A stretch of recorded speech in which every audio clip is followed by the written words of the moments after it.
Hello guys, in today's video I will be showing you how to fix Instagram can't send messages problem. So the answer is easy, just go to the settings and then scroll down to the apps section and then go to the search and search Instagram.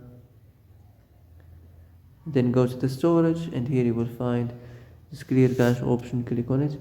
Now you can go check it if it worked, and if it didn't you can try to restart your phone or turn the Wi-Fi off and on, or the Bluetooth or the airplane mode.